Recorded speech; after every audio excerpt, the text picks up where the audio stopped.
My first ever desire to be a minister came 2 years ago when I went on my first mission trip to El Salvador. And El Salvador was such an eye-opener. I mean, being in a different country, seeing how they live, seeing how just thinking about how fortunate we are.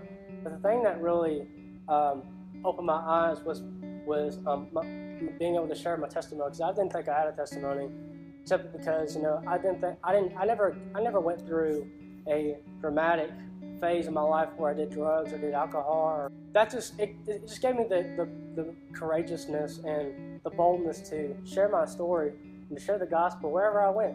And when I shared my story, it just opened my eyes. I was like, wow, I can do this. I can share the gospel with everybody, even if we're not in El Salvador, but just at home and at our schools.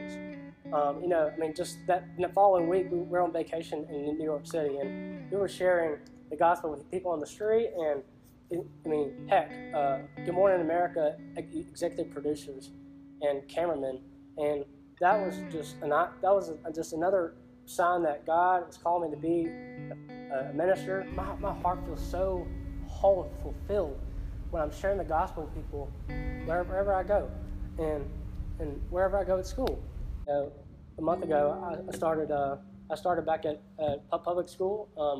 Being at Benton has really given me a new perspective on just the world itself. And Benton's a very spiritually lost school, and all our schools are spiritually dead. But that's why we as students should be going out to those schools and on our campuses and being the light, being the most Christ-like figure anybody sees anywhere. Sharing the gospel is not just the job of our pastor. Now, I love Evan, but his job is not to go out to every school and to witness to people. It's our job to go out to our schools and to be a light on our campuses. We want to see a spiritual revival. I want to see a spiritual revival, and God wants to see a spiritual revival in every one of our schools. My name is Drew Allen, and I'm called.